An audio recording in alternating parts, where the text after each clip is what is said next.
Hello and welcome to Talking GTA Episode 2. I'm your host Hugo 1 and this is a podcast about all things Grand Theft Auto related. So last week was the very first episode and there was a ton of positive feedback. I was actually shocked at how many people said they were excited for the next episode, so thank you very much if you left a comment on YouTube or if you mentioned it to me in the stream or anything like that. Thank you. I appreciate it very much. I wasn't sure if this was going to be a weekly thing, bi-weekly, monthly. But now I've decided it will be weekly because there was so much positive feedback and so many good messages that I got. So just to reiterate, if you missed the first episode, this is a community-driven podcast that is going to thrive off participation from the audience. I mentioned last week all the different ways you can be a part of the show, and I'll mention them again. You can call in 1-818-691-5807 and you can leave a message and I'll play it on the show, or you can email talkinggta69@gmail.com. And you can also leave a comment on YouTube if you're watching on there. I was blown away by the amount of messages and emails I received. I thought there might be a few after the first week, but there were a ton of them. So I'm going to try to get to all of them. If you don't hear yours, you might have missed like the cutoff for whenever I recorded this. So just try again next week. But thank you very much for all the participation. I'm very excited to hear what everybody has to say. So let's get right into it. It's time for the Lance Vance Dance! So last week we talked about the rumors surrounding GTA 6 and the stuff going on at Rockstar. We also talked about a former Rockstar employee possibly receiving a copyright strike on an old GTA video of his on YouTube. And you guys had some great calls and emails. Hey, Hugo, it's Clay Doggy, longtime fan of the stream. Good job on the podcast. Wanted to just put a message out there about, you were talking about the delays on our GTA 6 and the Bloomberg article coming soon. Look, I'd much rather enjoy a GTA game that takes its time, gets it right. We don't need all that nightmare crunch like they did in the past. If you remember the Rockstar Wives thing back with Red Dead, we definitely don't need any more bad press on that stuff. Rockstar can take their time. Just keep playing GTA until it comes out. Vice City's the best, personal opinion. Again, good job on the podcast, Hugo. Keep it going. Thank you. Appreciate it. Thank you, Clay. Appreciate that. So yeah, during Red Dead, there was a lot of talk about how the employees were working these 100-hour work weeks, and there was this major crunch to get stuff done. And the game came out great, but people were upset to hear that Rockstar was treating their employees like that. So yeah, it would be great if that didn't happen again. And it would also be great if they take their time and the game comes out excellent, which, you know, I hope it will. A lot of people doubt it, but we shall see. But yeah, you got old GTA games to play while we wait. So do that. And there's still, of course, GTA 5 and online and anything else Rockstar related that you may want to play. Yo, what's up, Hugo 1? Yates. This is me. I got a bit of a question here. So, like, what the heck happened to the tweet saying GTA used to be a boys club, and now apparently everything is going to be like different, I suppose. But like in the way of I don't know. It used to be a boys club. Hey, yo.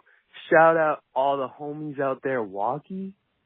Hey, have a great day, Hugo. Bye-bye. Yes, thank you. Shout out to Walkie. Yeah, they said it used to be a boys club, but now it's more of a real company. Things have changed within the culture of Rockstar, which hopefully is a good thing for their employees once again. So who knows? It really doesn't matter to us well, I mean, people care what the workplace culture is there, but it's way more important to the employees that work there. So as long as they're happy and healthy, they can hopefully make the best game possible, and that will be great. Hey, little mama, what's poppin'? Okay, so I'm going to read some of the emails I got on these topics as well. This one says, "Hi, Hugo. I think it would be great to talk about how this new female character is going to be like. We have some badass female characters in RDR2 like Sadie and Black Belle. And in GTA, we have Catalina, San Andreas, Mercedes, Vice City, and the Asian one from GTA 3. Those really stand out for themselves, so I hope we have that kind of vibe in the new protagonist. Thanks, Hugo. Love the podcast already, from Sebastian. Thank you, Sebastian. Appreciate it. Yes, I agree. I think that's a great point. Rockstar in general, and specifically GTA as well, have always had strong female characters that could hang with the male characters in the game. We just haven't played as one yet. Unless you have a female character in GTA Online, a lot of people have chosen to make their characters female in GTA Online, which is another good reason to make the next character, the next protagonist, be female, or at least one of them be female. Next email. Love the podcast concept. It's to the point. You've got an amazing accent. Thank you. On the first and second issue, sadly, both are persistent things. Rockstar not having much to show publicly for GTA 6 for what seemed like a decade, and YouTube's copyright claim system being fundamentally flawed. As far as the former, I like the idea of a Vice City, Florida-esque surrounding map, but dislike the dual protagonist story idea, primarily because I hate every Catalina mission in San Andreas. Obviously, it'd be foolish to take the article for more than face value, but because there's still no work or finished product to show for it. As far as the latter, copyright claims are determined either by taking a random person's reported word or by bots, neither of which consider the actual content purported to be stolen.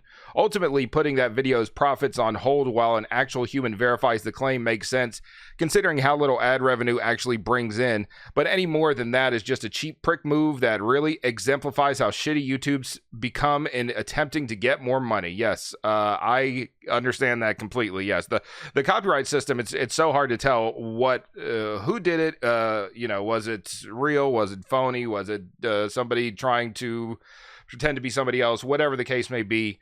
Yeah, it's a mess. So who knows what really happened in the case of the former Rockstar employee. Somebody else goes on to say, seems to me that Rockstar were targeting him. I agree with you, waiting to get their. I agree with you. People waiting to get their chance to say something. I didn't know about Rockstar doing that. That's shady of them. Also, about your intro and saying what your favorite GTA is and what is your least favorite, I just wanted to share that San Andreas was the first time playing any GTA back when I was a kid. I later passed it when I was older. Only played that in GTA 5. Both good games. Thanks for starting a podcast, Daniel Diaz. Thank you, Daniel. Appreciate it. So San Andreas is also my favorite. GTA 5 is great. And yeah, there's a lot of other ones. You should try them out. Thank you, Daniel. Appreciate it. We also got some comments on YouTube about these topics. Jay says, I don't particularly care for the whole female protagonist stuff. I just think it's a woke decision and I expect it to be underwhelming. I just hope they make up for it with revolutionary gameplay and content. Rockstar, again, like we talked about earlier, Rockstar has always had strong female characters in the game. We just haven't played as them yet. So, I hardly think this would be a woke decision. It would just be a new option for them as far as their gameplay, and I think it makes perfect sense with the amount of dudes online that play as female characters. They don't seem to have a problem with it. So that's a common response I've heard, though, from people online. Another person says, Rockstar is an empty shell. None of the original people are there. The company will crash and burn with Gen Z. Okay, so not everybody is happy about the direction things are heading. Although, like I said last week, and we already said earlier today, it's kind of just rumors and stuff right now. We don't have any real information. And once we do, then we can, I guess, judge it a little more harshly or give it better feedback. So thank you so much for your feedback about those stories. We have a lot more calls and emails to get into later in the show, and lots of great topics to discuss. But first, I want to talk about Leslie Benzies' new game. Mountain Cloud Forever! So recently at Gamescom, they premiered a kind of teaser trailer for the game Everywhere. Everywhere is the new game from Leslie Benzies, who is a longtime producer of GTA games. Every major GTA game he was a part of, and a lot of people say that him leaving is going to make GTA 6 worse. So there was all this talk about he went elsewhere, and he's going to have a new game, and maybe that will be what we really want from the next GTA. And they finally released some kind of information in a trailer about it. It is an open world game, and there's not much in the video. You can go online and watch it, but it kind of looked a bit cartoony. It almost looked like Fortnite in some of the shots.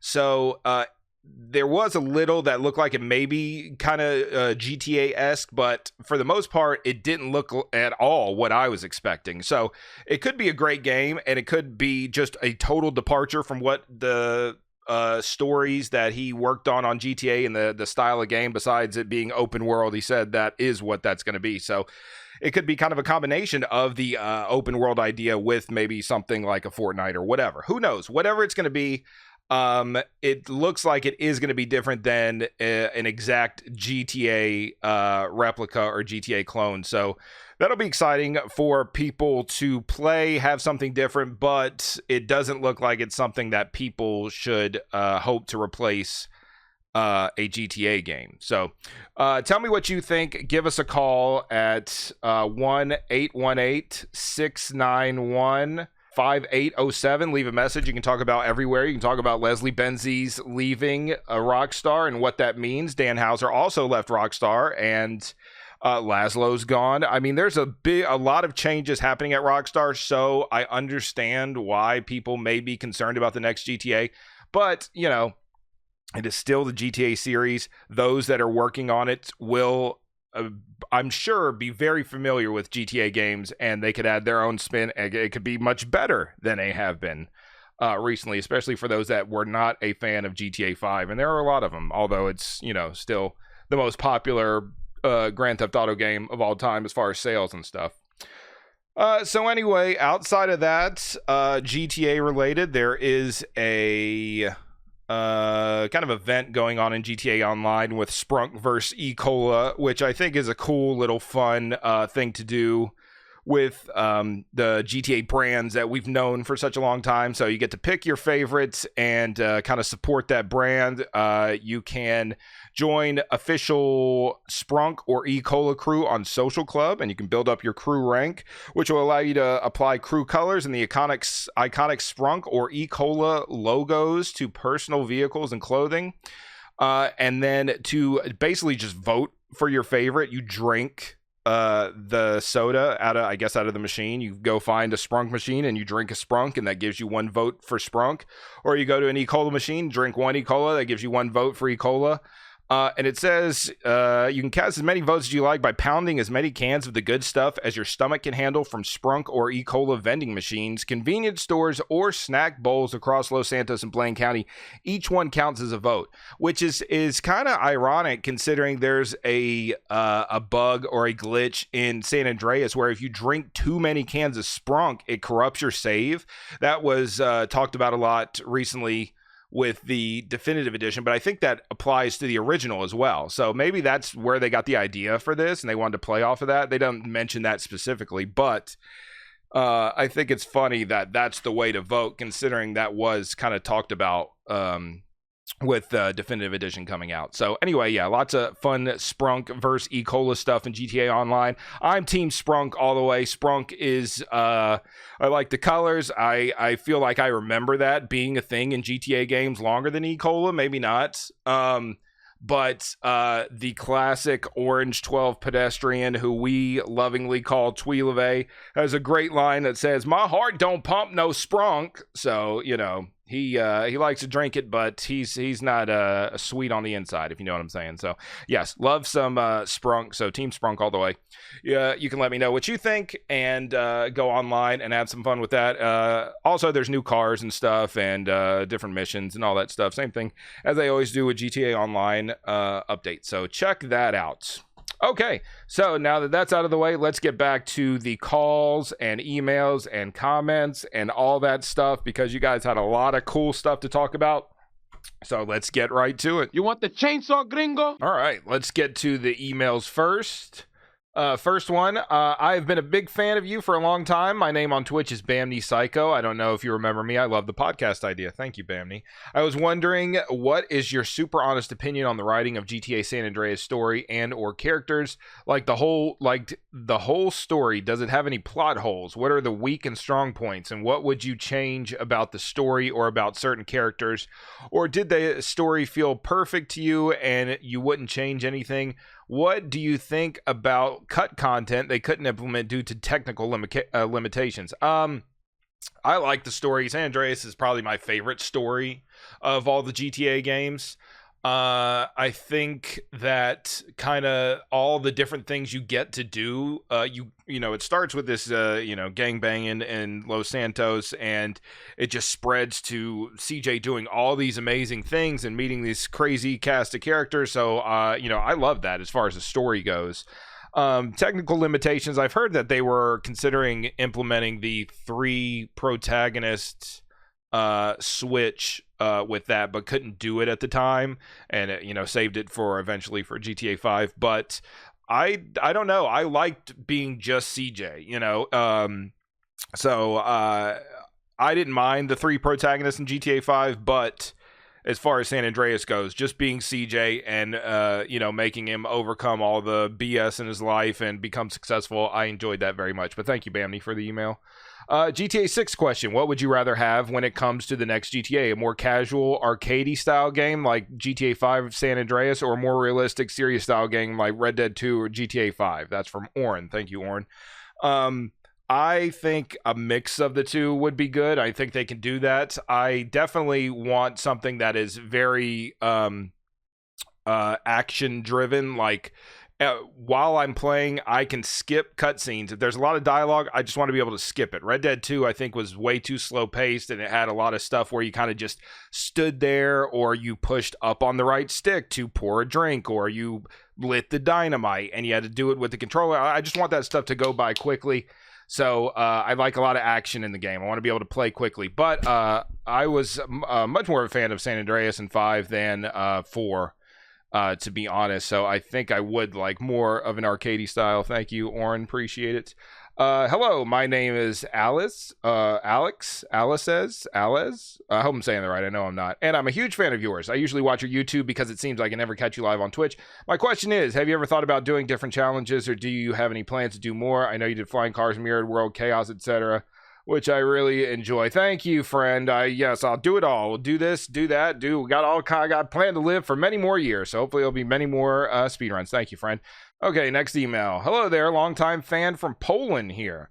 I wanted to ask you about your opinion on the topic of diversity, equity, and inclusion in games industry. Of course, these are really important things in real life, but do they matter in the world of games like GTA? And is the gaming industry just following the economic imperative, or is it just the times we are living in effed up?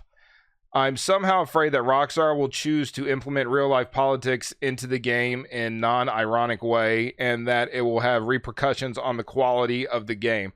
I love pedestrians talking some random crap, which sometimes was a racist slur or it was homophobic, but the best part is that no one was offended because other NPCs are fine with being called names. What do you think, homie? Can real-life politics and ideologies hit GTA bad? Big ups from Mateus. Thank you, friend. Appreciate it.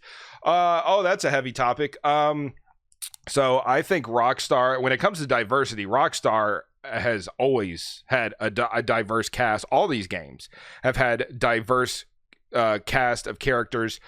San Andreas, that's one of the great things about it, is the diversity. So I think Rockstar's been way ahead of this stuff. They've always had that as part of these games.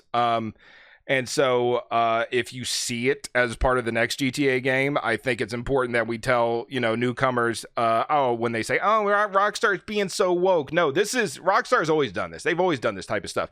And they always had, political jokes or this, that, and the other. And it's not just straight up a comment on actual real life political stuff. Well, sometimes it is. They've mentioned real life politicians by name in some of these games before, but it's the characters. The character may be, left leaning or right leaning, and they kind of have jokes based on their point of view, and we just observe it and find it funny. So I think the next one will be hopefully more of that. Hopefully they won't shy away from it because they're scared of people taking something out of context and taking it the wrong way and going against them because of it.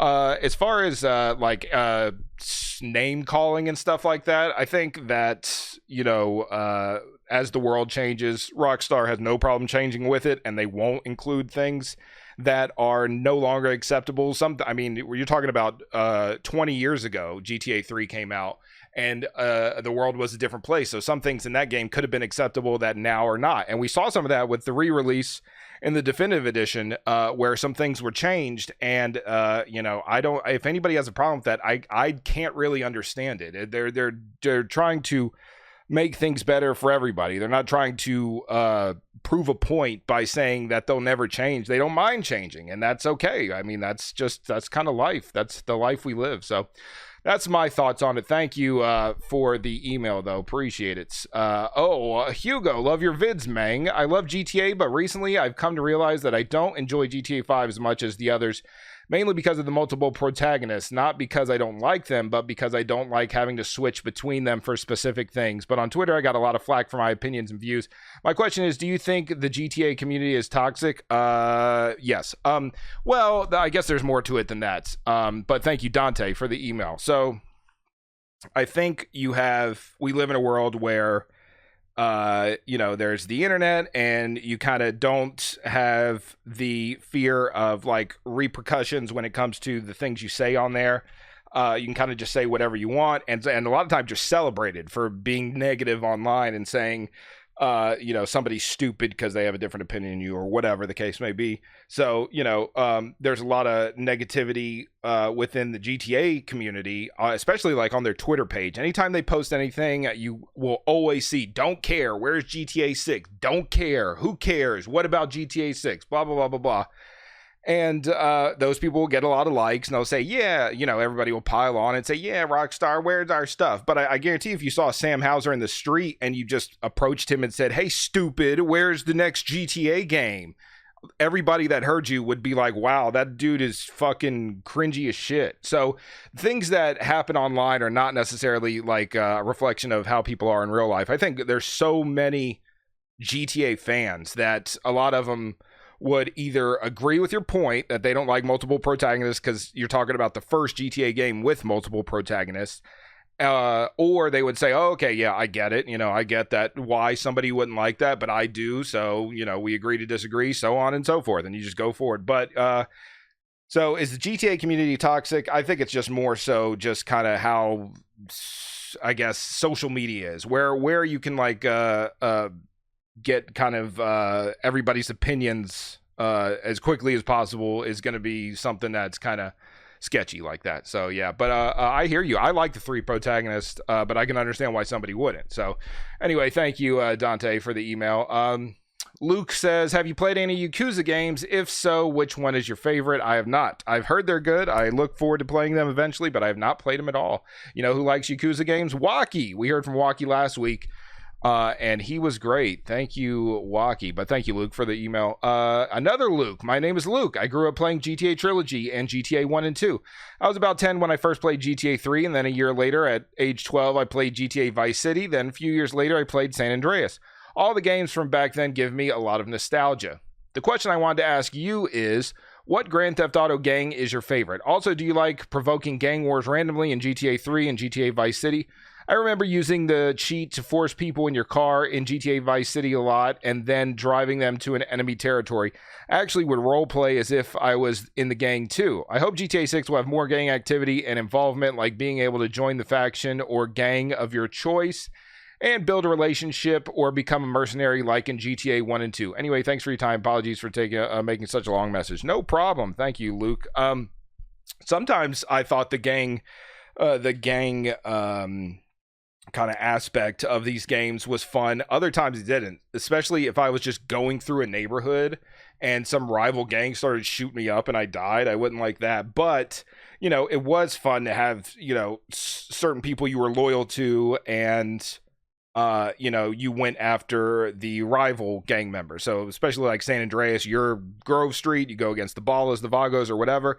But, in GTA 3, GTA Vice City, you have main characters that have no loyalty to certain gangs or groups, and they kind of just float around and work with whoever, is paying them at the moment. So it should be interesting to see where GTA 6 goes as far as gangs go, since it has been such a big part of the series previously. Thank you, Luke. Next email. Hello, I'm Jyneth from the streams, a longtime fan. First off, I would like to congratulate the start of the new podcast. Sounds like a very fun idea, and I'm excited to listen to other episodes. Thank you, Jyneth. My question is, for a long time, Rockstar has divided 3D and HD universes, but in the later games, the same in-universe company names such as Sprunk, Eris, and names of fictional celebrities like Mad Dog and OG Loke have come up, especially in GTA Online.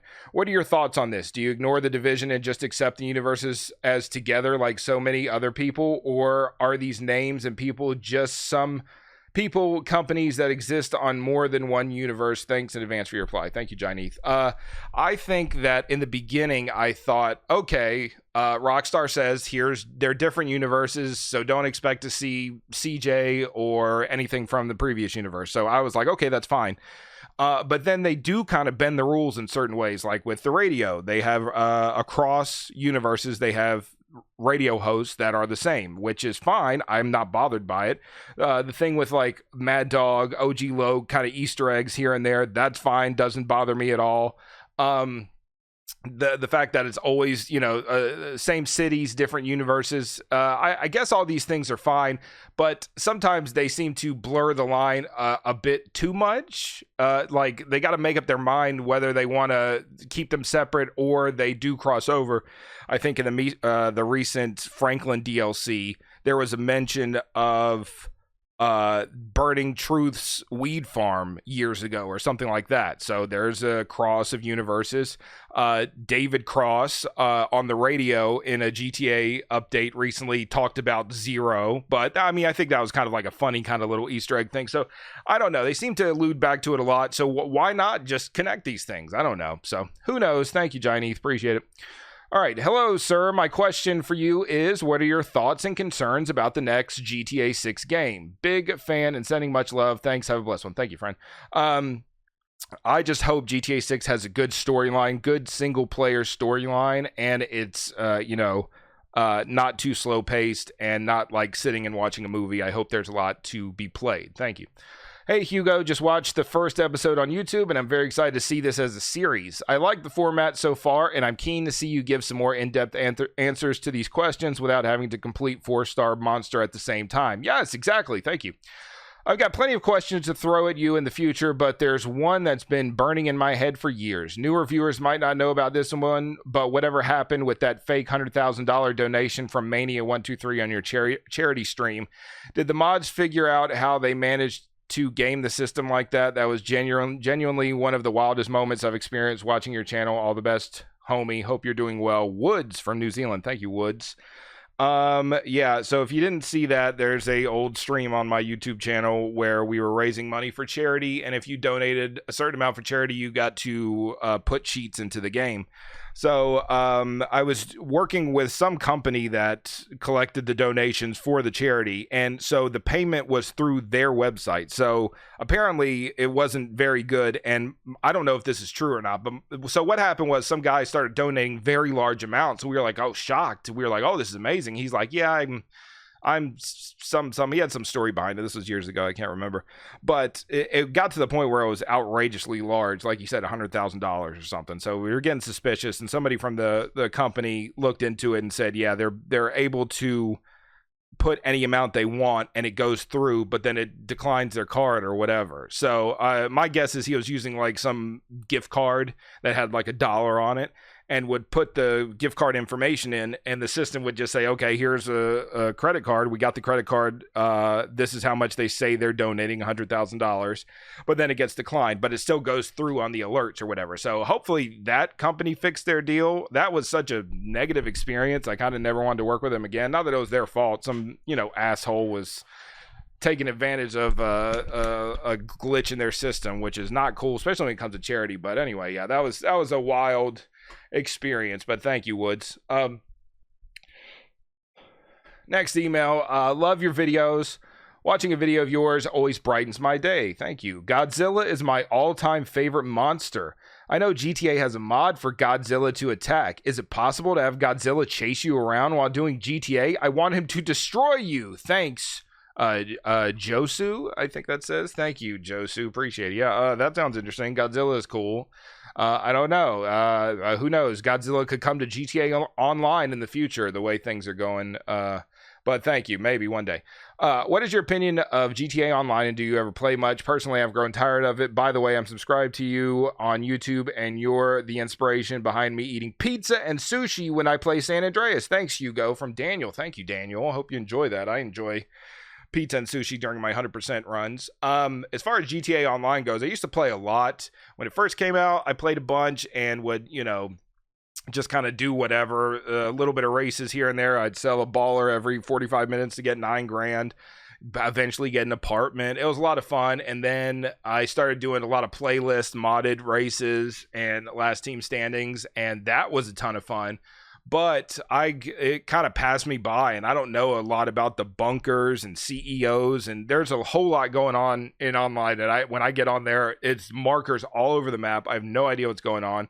So it was fun for a while, and I'll get on every once in a while and try some stuff out. But yeah, it is kind of something from the past. One thing I talked about once upon a time was it would be so cool if Rockstar had the ability to say, hey, I want to play GTA Online 2014 or something, and you go into a map that is just how it was back in 2014. You don't have all these extra things, and you can only do these certain missions that were there in the beginning, Rooftop Rumble, whatever it was that people were always doing. And so you could, because of nostalgia, it would be so much fun to do that. But because GTA Online is this living, evolving thing, it's like we don't have the opportunity to go back and play the old GTA Online. It just is what it is now. So anyway, that's my thoughts on that. Thank you for the email. Next email, heard the first episode of the podcast and love it, and thought I could maybe contribute by sharing this little headcanon I always had about what would be a better end to Ryder in San Andreas. Now, I know there's a prequel animation about the lore of San Andreas that maybe doesn't add up with a lot of things I'm about to talk about, but for the sake of argument, let's just consider the base game, its missions, and its lore. So hear me out. Ryder, since the first missions, is shown as maybe a little wacky and drugged out of his mind, but for all sense and purpose has always been shown as a loyal Grove Street OG.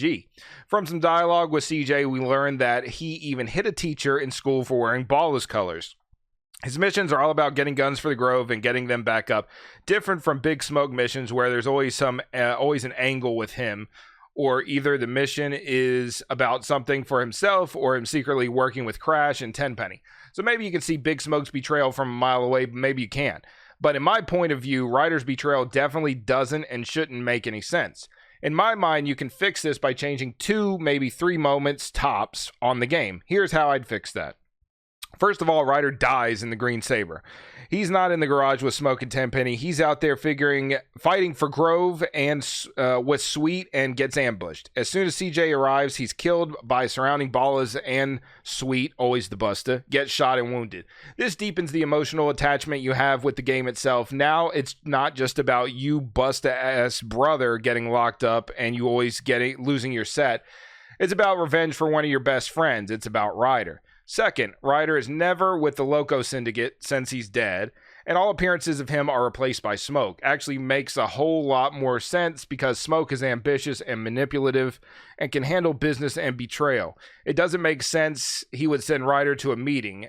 Anyway, Smoke is there all the times, and what about Ryder's death scene from the original Pier 69 mission? Picture this. It's Smoke there. You finally caught him. You're about to settle all your scores and get your revenge, but T-Bone gets in a fist fight with Caesar, maybe stabs him and gets the upper hand. You got Smoke on one hand making his escape to the end of the pier, and on the other hand, you got Caesar about to die, your sister's love, the guy who protected her and came with her to exile. So CJ makes a tough choice. He lets Smoke go and saves Caesar. Maybe Smoke gets on a boat and goes one way, and T-Bone gets on another boat and goes the other way with Caesar or something. Anyway, you let go of your revenge and satisfaction to save a life, and then all the rest of the game is the same with Torino helping you and all. maybe, just maybe, another moment you could change could be on reuniting the families when Smoke and Ryder leave CJ and Sweet on the hotel. Maybe you could make Smoke just grabbing the wheel and taking off with Ryder protesting, and then they come back after Ryder convinces him. Maybe that would make the betrayal too much on the nose, but that's just an extra. Anyway, if you read all this, thank you. Hope it did make sense at least. Anyhow, know that you'll always have a big fan down here in Brazil. Have a great day, Hugo, from Lucas. I mean, everybody's named Lucas. So many Lucases in this world. Anyway, thank you, Lucas. Appreciate it. I actually like that idea a lot. The idea of Pier 69. Well, Ryder dying in the Green Saber, so then Ryder is, a hero that went down for the Grove. And then on Pier 69, instead of us killing Ryder, yes, Big Smoke is there and he escapes and we got to save Caesar or something. And I think that's a great idea. I think that was excellent writing. Rockstar, hire this man. Hire my man Lucas from Brazil. Thank you, Lucas. That was excellent. Thank you so much. All right, just a few more emails and comments from you two. I told you I'm trying to get to all of them. Then we got a bunch of phone calls that we're going to listen to. So hang in there, homies. I hope you're enjoying this. I am. I'm enjoying it greatly, listening to all the different ideas you guys have for GTA and your thoughts on all this stuff. So thank you. Next email.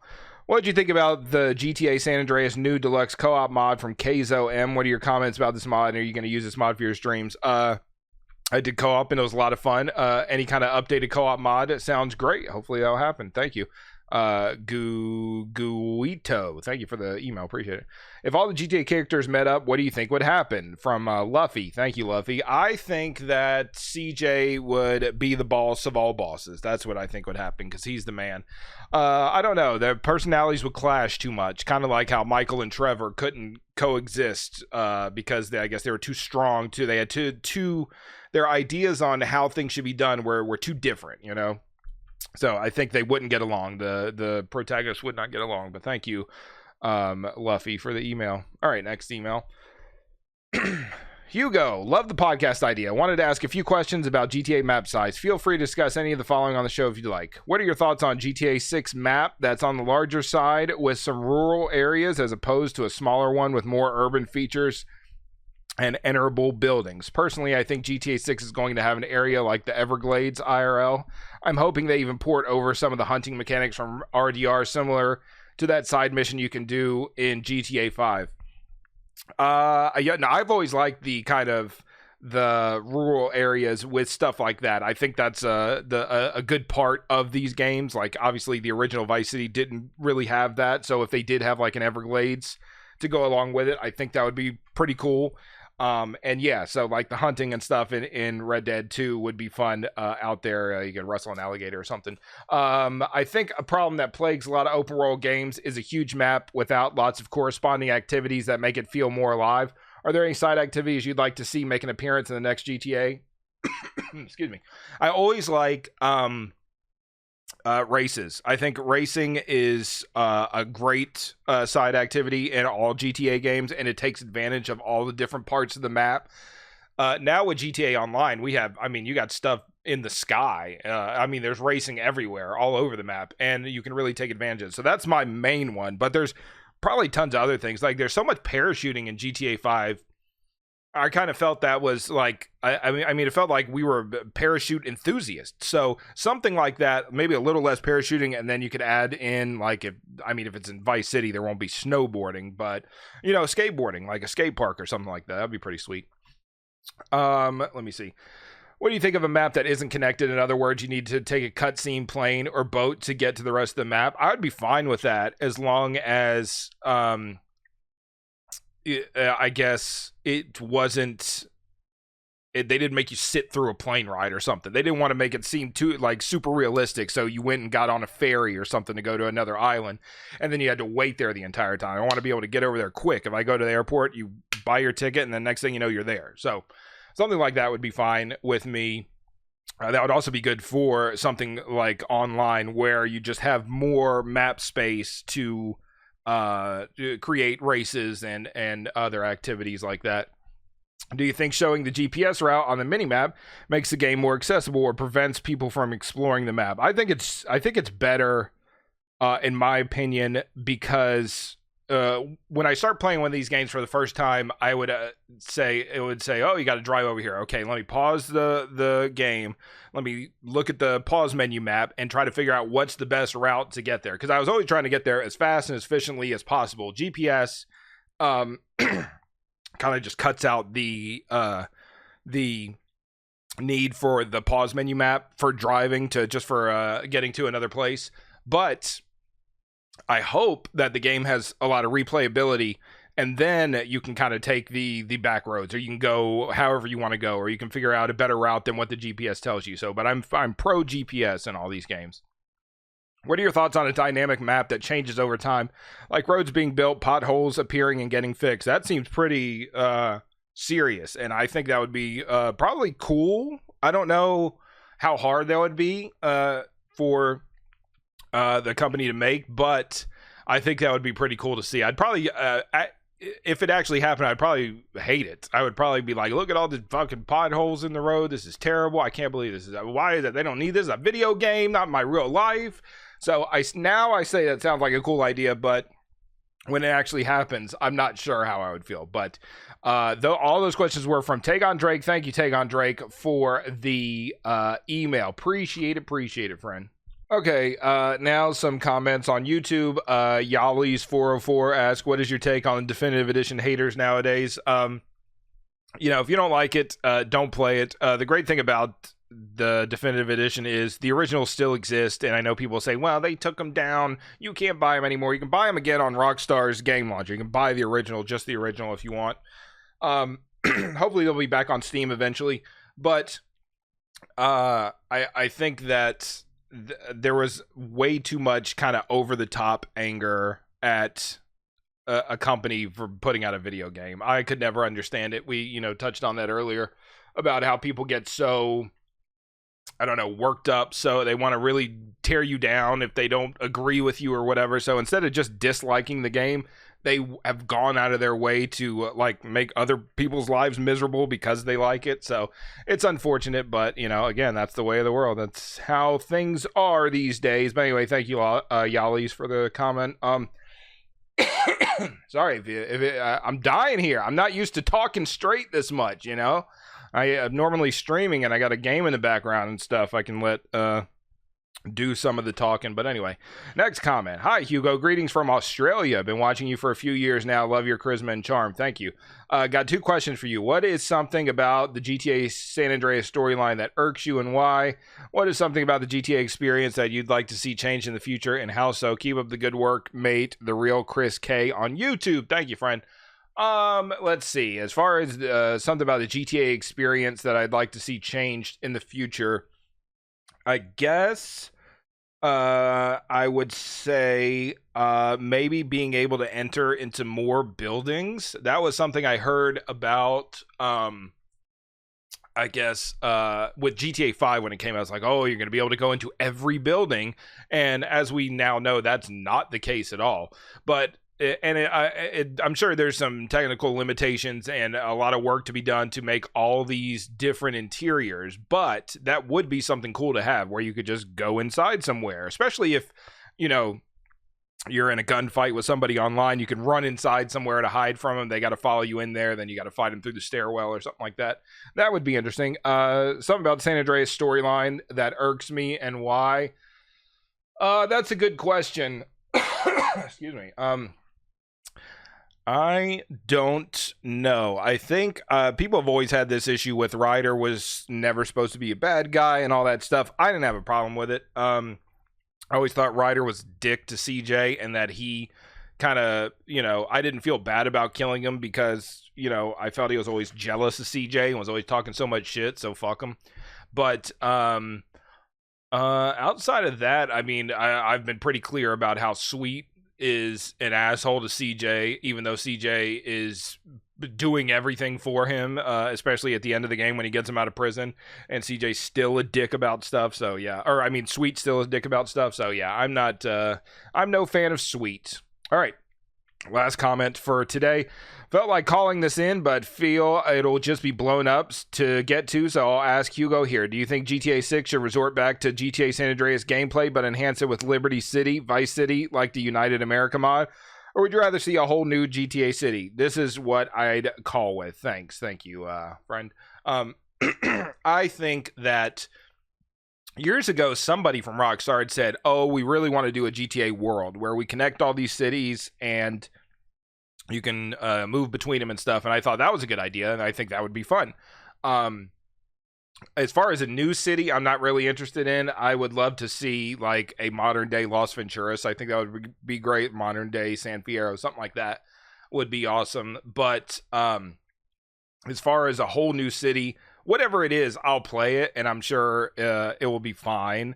But I think I'd rather kind of stick to one of the old cities. So, but anyway, thank you for all the emails and comments. Now we have a bunch of phone calls. I can finally let you guys talk, and I can shut up for a bit, and we can listen to what you have to say.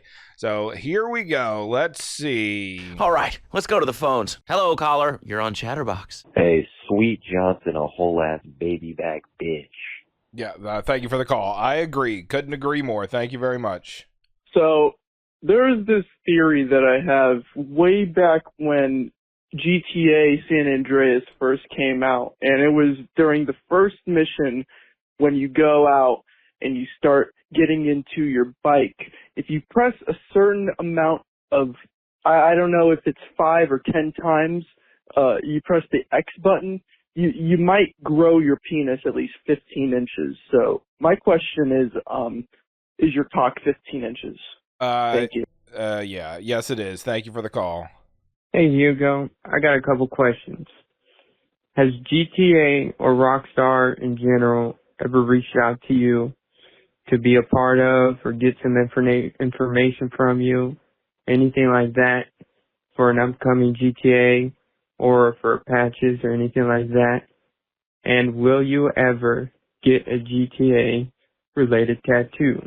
Thank you for the call. GTA related tattoo, I actually would love to. I've seen some online and I think they're pretty cool, and it's such a big part of my life that I think I probably would. I don't know what it is or where it would be, but I probably would do that at some point. So yes, but as far as Rockstar for reaching out to me, no.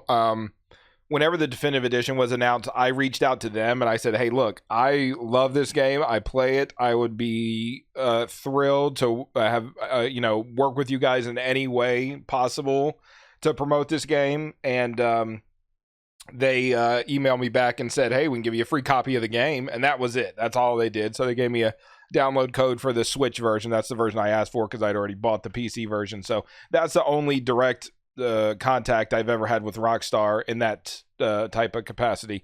But thank you for the call, friend. Hey, Hugo, I love the idea of the podcast, man. It's going to give me something new to listen to at work. But listen, I have two questions.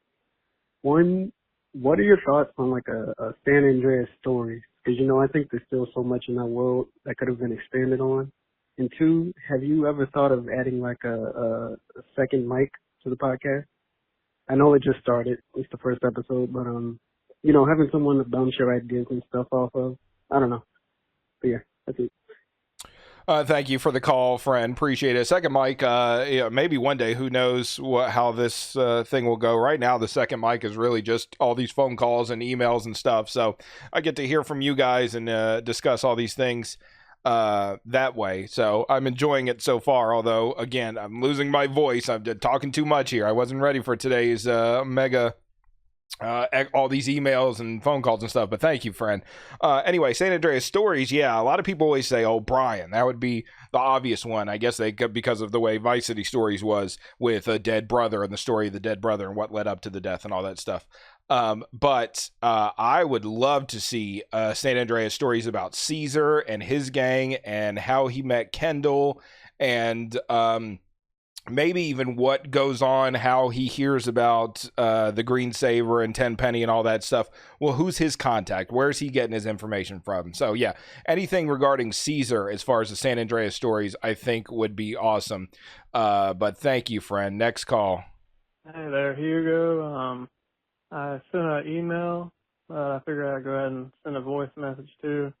My name is Luke. I grew up on Grand Theft Auto. First Grand Theft Auto I played was Grand Theft Auto 3. I was about 9 or 10, somewhere around there. But anyways, I like the video that you uploaded. I like the title that you gave. It's, Give Me Liberty is, pretty much first mission in Grand Theft Auto. I like the way you phrased all that. And my main question was, whenever I play Grand Theft Auto Vice City and sometimes on 3, I would, use mods, like gang war mods, and I always love that. Like the gangs in Grand Theft Auto, and pretty much, I was curious what your thoughts are. Do you think, on Grand Theft Auto 6, do you hope that they have more of an emphasis on the gang activity, like where you can, join your own, gang in the story or be a mercenary, kind of like, in the, Grand Theft Auto 2. In Grand Theft Auto 2, you could, work for a Zaibatsu, corporation and, build a relationship with them, or you could, go to the Loonies or, crap, I can't remember all the faction names, but, you could just work for whoever you want and, build a relationship with them and, kind of do what you want, But, it seems like, in Grand Theft Auto 5, there wasn't too much of an emphasis on gangs. And, I think, Grand Theft Auto 4, I didn't think there were any gangs. I don't know, I think there might have been. But either way, I wanted to, leave you a message, give you a idea of, what I think about sometimes. Like, way back whenever I used to play it, I would, provoke gang wars, especially, because, Grand Theft Auto San Andreas, that was kind of a main feature in that Grand Theft Auto. Like Vice City and 3, they were there and they were a big part, but you kind of had to, force it. You had to, like, there was a cheat on Vice City where you could force people to get in your car. I forget the name of the cheat, but I would do that, and I would drive a car full of gang members to another territory and have them fight each other, and it was pretty cool. Yeah. Anyways, take it easy, man. Thank you for doing what you do. Bye. Thank you, Luke, for the call. Appreciate it. I remember your email about the gang wars and stuff. Yeah, I think it would be. You're right. They did kind of get away from that in 4 and 5. In 5, you have Franklin, who doesn't want to have anything to do with gangs and is trying to move away from that lifestyle when, yeah, it was a big part of these games previously. So that would be interesting to see if they go in that direction. If the rumors and stuff are true, it kind of sounds like it'll be more about the drug trade between Florida and South America or something like that. So I'm sure they could work some gangs into that somehow, and that may satisfy your need for the gang warfare. Thank you for the call, friend. Appreciate it. Hugo, big fan. I just finished watching the first podcast episode. It was awesome. Big fan. I just want to say, what do you think about Rockstar being dickhead and pretty much making Ryder turn against the girl? I don't think he would turn against the girl, because why else would he help them get strapped the fuck up? Tools up for war. Go against the ballers. But yeah, I guess try to keep it short and sweet. Big fan. My brother's here. Big fan. I'll support you in all your future endeavors, Hugo. Keep pushing. Good luck on the podcast. All right. Thank you, friend. Appreciate it. Rockstar making Ryder a bad guy when it seems like he wouldn't be. That's a major topic. I think I was fine with it just because Ryder was a dick to CJ at all times, so I didn't mind it. But it does seem unfortunate that, your only non-family member, close friends from Grove Street both betray you. So, it's not just one, but both of them. But it does make sense that, like in the introduction, they show Big Smoke trying to convince Ryder they need to do this. So it makes sense that Ryder would just go with that. But yeah, it seemed like Ryder was just trying to do stuff for Grove Street, not be about that in the way we saw him. So, yeah, a lot of people hate that. Again, I don't mind. But anyway, thank you for the call, friend. Damn. Hugo, you got it on lock, man. I've been watching your shit for about 5 years now. This new series you got going, man, where you just totally lay out and explain the series and talk it over and discuss, different theories and stuff. I mean, GTA is a really big universe. People don't get that.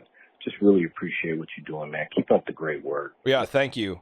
Thank you, friend. Appreciate it. Yes, I love GTA games, and a lot of people do. You know, a lot of people love all these different games, or they have their favorites and their least favorites. But just the Grand Theft Auto series is massive, and as you can see from the amount of emails, phone calls, all this stuff, yeah, people love it. So thank you so much. Appreciate it. Hey there, Hugo. My name's Ivan, first-time caller. You know, been watching your YouTube videos for a long while, but I'll cut the cheese. I'll get straight to it.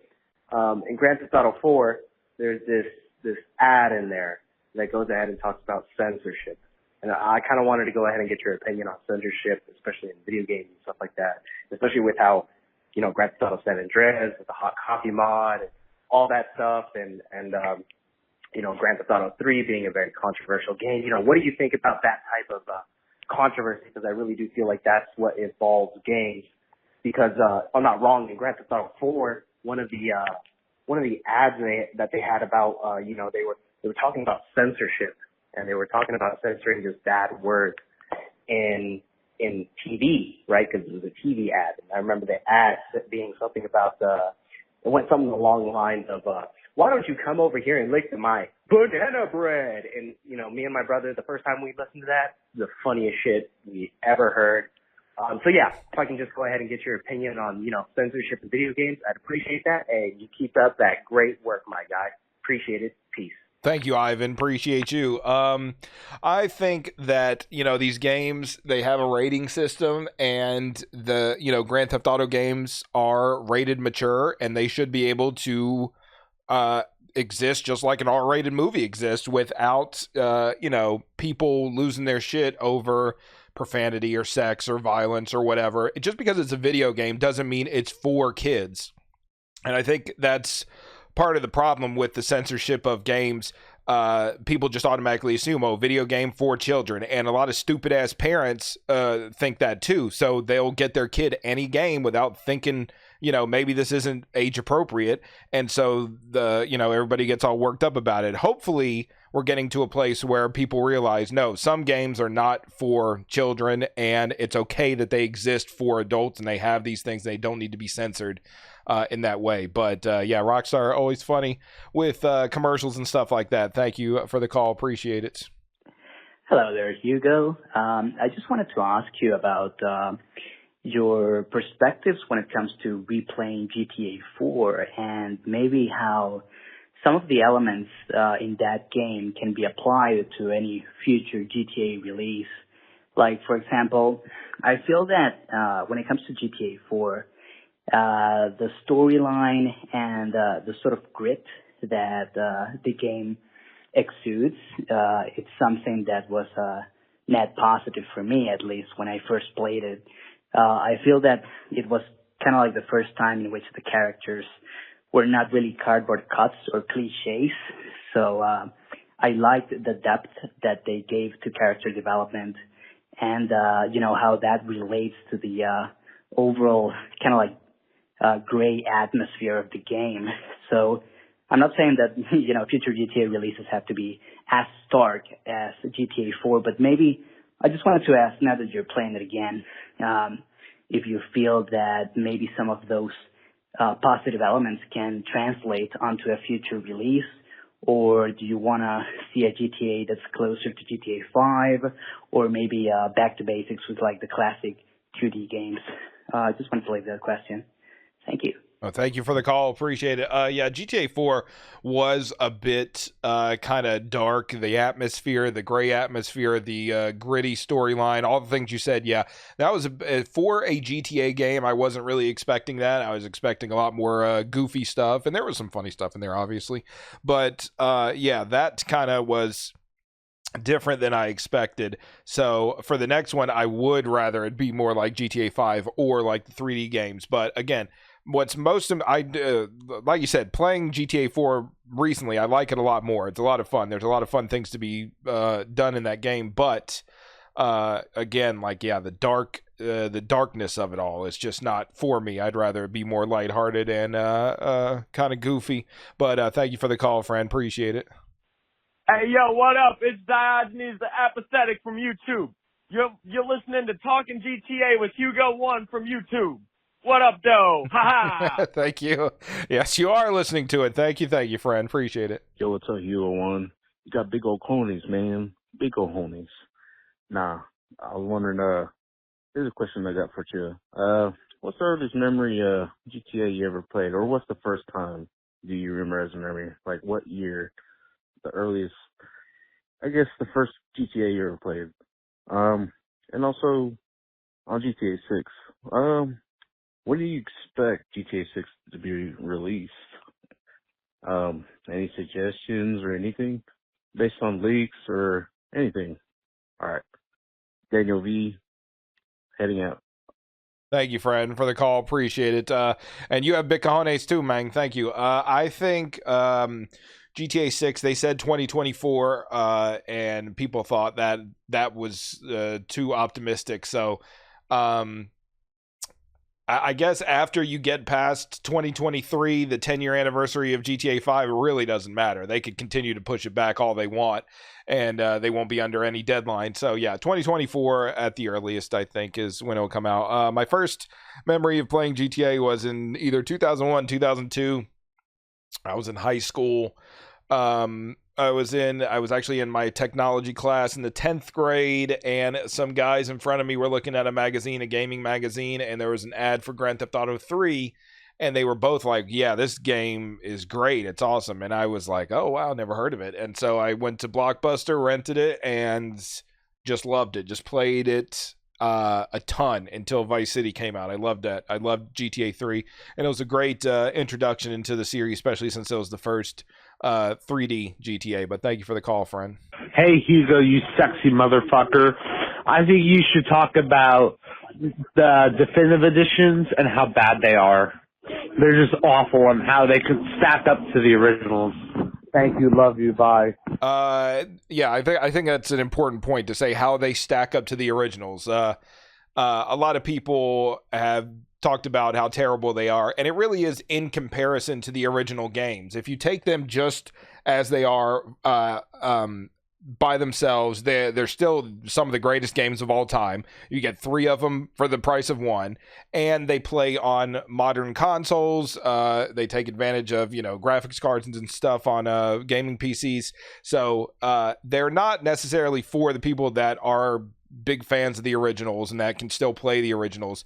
They exist as kind of something different, but I understand why people don't like them. Some people hate them, as you can see. Thank you for the call, friend. Hi there, Hugo. You know who this is. In the last podcast, you discussed YouTube and some of their ridiculous copyright strikes, and I had a brief story which is I found to be incredibly ridiculous. So in 2019, my grandfather died. And as sort of the youngest person in my family, or at least the youngest adult in my family, I've taken it upon myself to videotape various family events and then, with my smartphone, and then upload them to YouTube into an unlisted video. So in other words, anyone with a link can see it, but, if you don't have the link, you can't see it. Which, by the way, is a great way for any, relatively young person with a smartphone to do that, families love. The older ones will treat you like you're, Jesus for doing so. In any case, so my grandfather died, and I videotaped his funeral, and I uploaded it to YouTube. And at 2 parts in the funeral, there were hymns that were sung. Now, bear in mind that these hymns were written probably 150, 200 more years ago. The music, the instrumental, was played by the pianist in the church, and the actual song, the hymn, was sung by the people in attendance of the funeral. And yet I got hit with copyright strikes. So I appealed them, and one of them was dropped, but the other wasn't. And, again, this didn't majorly affect me. I mean, you can still watch the video. You sometimes have to see an ad before it. But to me, this is just the height of ridiculousness. That makes no sense. And I guess I find it a little bit offensive that if one of my family members wants to watch the funeral of my grandfather, they have to sit through an ad for God knows what. So anyway, that's my story.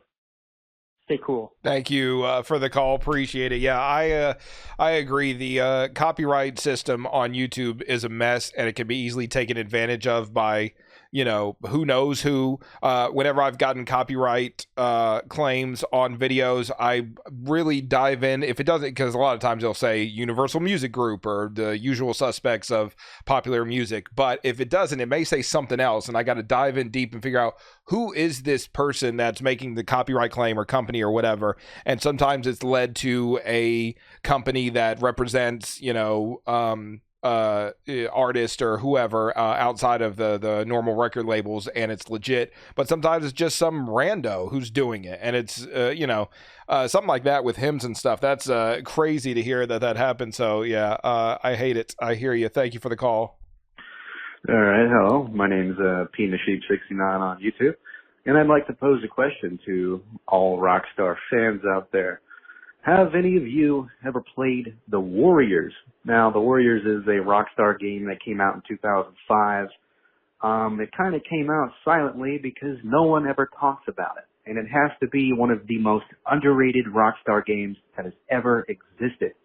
And it also has got to be one of the greatest movie adaptations of a video game that has ever came to be. Usually when you get a movie adaptation of a game, it's just terrible. But this game really does the movie some justice. And I love this game. Hugo 1, if you've never played it, you should really give it a try. It's a beautiful, beautiful game. And thank you for your time. Peace out. The Warriors, come out and play. Yay!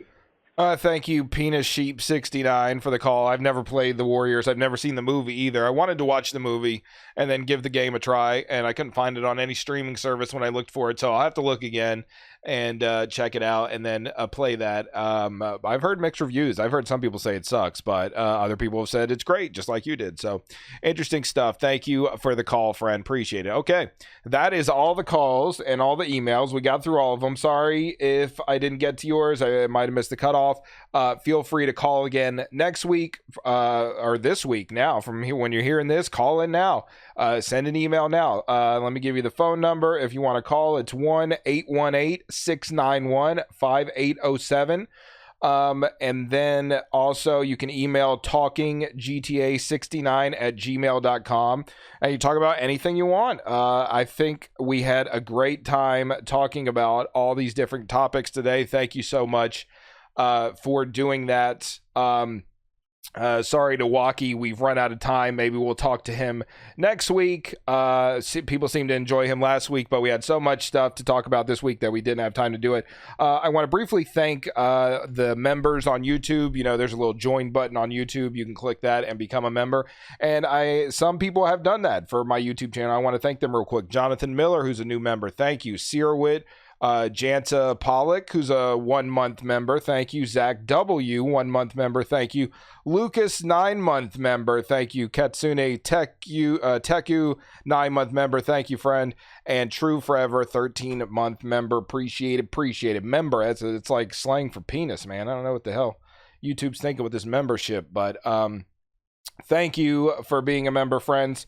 Go ahead and follow me on all the platforms. YouTube, Hugo1 streams, Hugo1 shorts if you're into vertical video. Also TikTok, Hugo_1_Mang. I stream on Twitch 5 days a week, Hugo_1 on Twitch.